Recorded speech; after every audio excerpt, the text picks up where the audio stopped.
Welcome back, everyone. Now, there are some incredible stories people have in the world, and one of these stories is from Virginia Prodan. She lived under Ceausescu in Romania. They tried killing her, there were assassins after her, and she has some great stories about how she escaped that. Not only that, but also how she helped change others despite all these trials. And Virginia, it's a real pleasure having you on Crossroads. Thank you so much for having me here. Now, you have this book, Saving My Assassin, and that's quite the title. They tried assassinating you in Romania. Yes, I was the only lawyer in Romania taking the dictator to court and asking him to respect human and religious rights.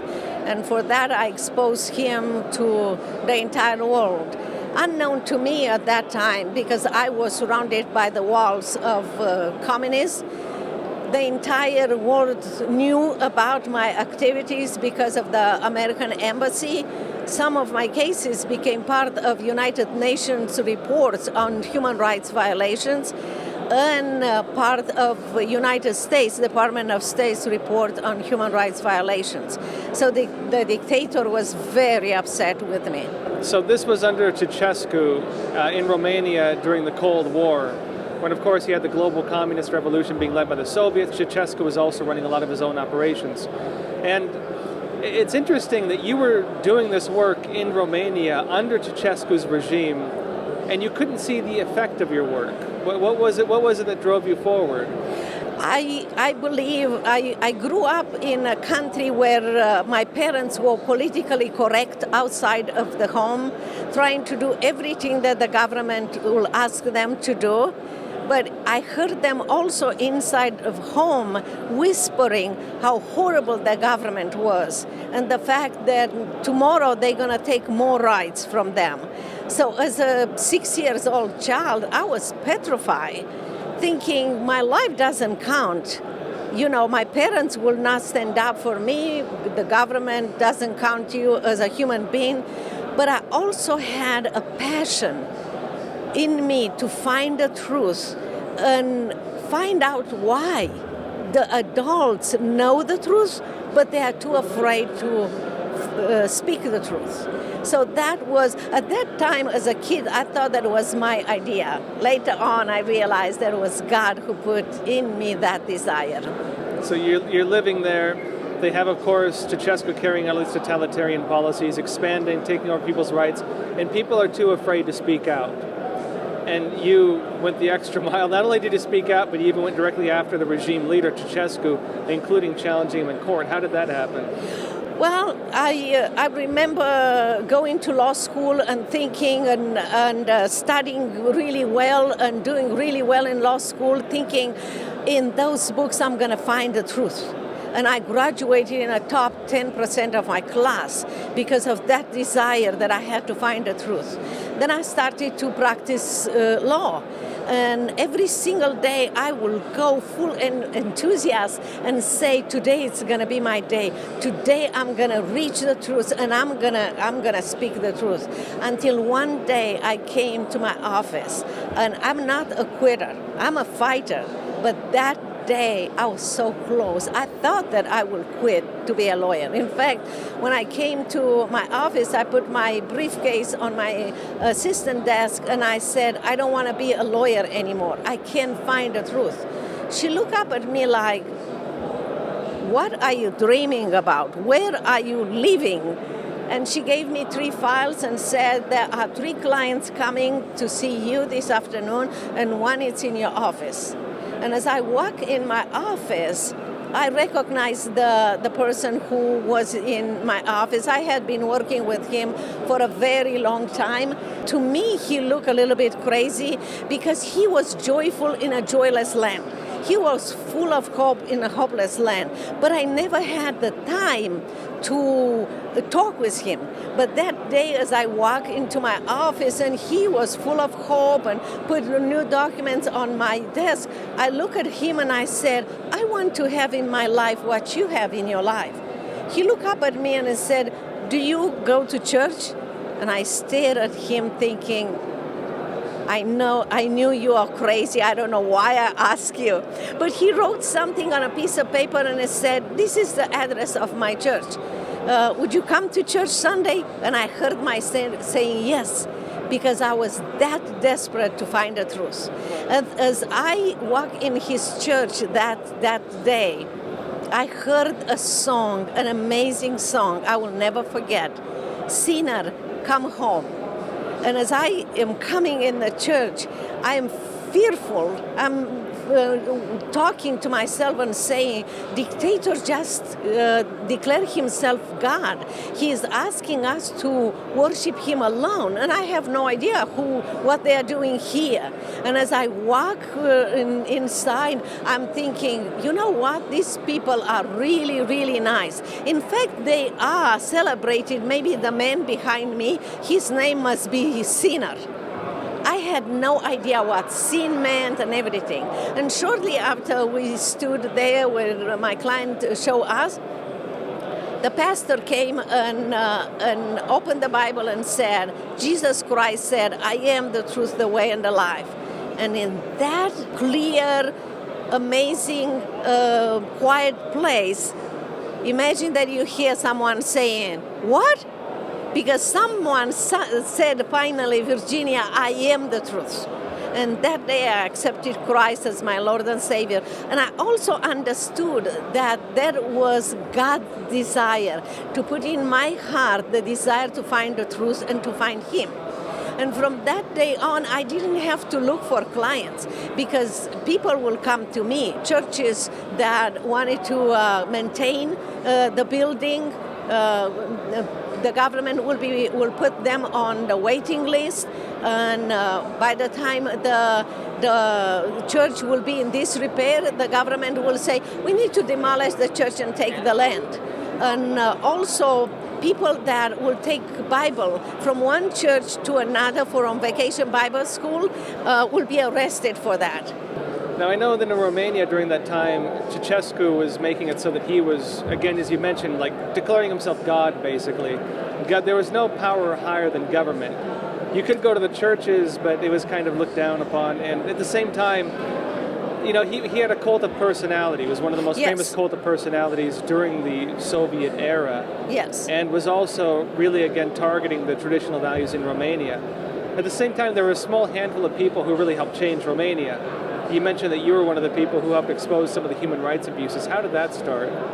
It started with when I accepted Christ. I realized that God helped me to go to law school for a very good reason, that He had an appointment on my life to defend Christian and human rights cases. And I started to defend them, and then I realized that I became the target. I was surrounded by police.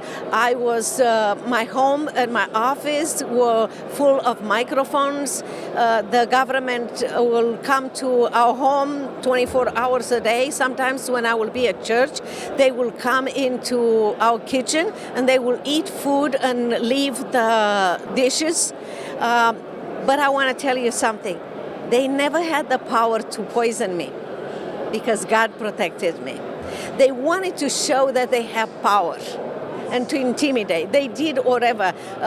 If you read my book, Saving My Assassin, you will see that they were different kind of secret police, from people dressed in suit and everything, for people just walking by when I was walking with my clients, talking with my clients. Those were the spies to figure out, to talk about and figure out what I was talking with my clients, to people, homeless people, that one of them pushed me into the intersection, into the traffic, to create an impression of an accident. So I know these practices were fairly common under Ceausescu. Yes. There were a lot of stories about this, actually, how he was using secret police like this. I mean, similar to other areas, you had the Stasi, you had the KGB also doing similar operations. Despite this, though, you kept fighting. And you mentioned that kind of, for you, you realized that government was not going to help you. You realized your parents weren't going to help you. What was the moment that happened when you realized that you were the one who had to take charge? and peacefully push back. Yes, the moment I realized when clients will come to me and say, nobody takes our case, and I will be praying, and I will be saying, Lord, what do you want me to do? And I had 2 little girls at that time. I was married. You have all the reason to say no, but God showed me. Let me give you an example. In socialism and communism, the government works on lies and trying to hide the truth. And when you have clients and you have to defend them, what do you do as a lawyer? You look and see if there are laws that will protect. So I went to library to find out if there are any laws and everything, and those laws were still in the book, but kept in a special place in a locker with locks. But that day when I went to find them, somebody forgot the books on the table. And I made copies. I heard the Lord say, make copies. And I remember the first time that I defended my first clients, when I said to the judge, we have laws that protect my clients, and you have to release them today, immediately. They look at me like, you are crazy, what are you talking about? And I went to my briefcase and I give it to them. The judge turned red, absolutely. And also, I want to tell you that later on, he said, okay, we're going to make the decision tomorrow or late in afternoon, something. He said, I have to look over those laws and everything. And late in night, I listened to Voice of America. That was the only radio station, Free Europe and Voice of America, that we were able to listen to figure out what's outside of the Berlin Wall and Ceausescu's, prison, because he kept us in a prison. And I was just listening, and all of a sudden I realized that I was not listening to the news anymore. I was the news. And they were telling the people how young I am, 25 years old, under 5 feet tall, 82 pounds, and how I took the government to court. And I was happy that the world knew, but I was also frightened that the secret police were outside of my home, and they were able to come without warrant, without anything, inside of my home and kill me. What I want to say is, God has a purpose for every single life, and God had a purpose for me. He showed me I can provide the laws for you to find it. I can, and in the same time, I was thinking, how is that possible? That Voice of America and Free Europe can have those news so fast. And later on, I found out that as I was facing the judge and the prosecutor, behind me, representatives from all over the world, United States, Israel, Germany, England, they were behind me taking notes and sending back to their country. And the judge turned red, realizing yes, they realized that he cannot do anything but release my clients. What I am saying is, we don't need to know everything that God is doing behind the screen. We just have to be obedient. And that helped me to say, I don't know exactly what God is going to do it, but I am in your hands. I am in God's hands. And I believe it's an honor and a privilege to be part of God's work. Virginia, the title of your book is about how you saved your assassin. How did that happen? Well, President Ronald Reagan wanted to take the most favored nation status from the dictator, because the most favored status nation given to Romania and to the dictator was attached to respecting the human and religious rights. And I exposed him that he was not doing that. So the dictator was very, very upset. So he sent a client to my office, and because they knew my schedule and my whereabouts because they had microphones, he came exactly when my assistant was just introduced him to my office, and she left for the day. And the minute that he heard that my assistant left the office, he pulled his jacket, took his gun, and pointed to my face and said, screaming, "I'm here to kill you. I'm not your client. You don't listen to us. We don't know what to do." And he explained to me exactly who sent him, the dictator, what order he gave him, because he was 100% sure that I will be dead in a second. And to be honest, I thought the same too. My knees were shaking. My stomach was making noise. I heard my heart in my ears. I was almost ready. It was so much noise from him screaming and also from inside of me. But in all this noise, I heard the Lord saying, "Share the gospel." And I did. And as I shared the gospel with him, he put the gun down on the table, his shoulders relaxed, and at the end, he accepted Christ. And not only that, years later, he came to Dallas, Texas, with a case, as I'm a lawyer now, and I'm doing the same thing. And I didn't recognize him at that time until he showed me his ID, Securitate ID.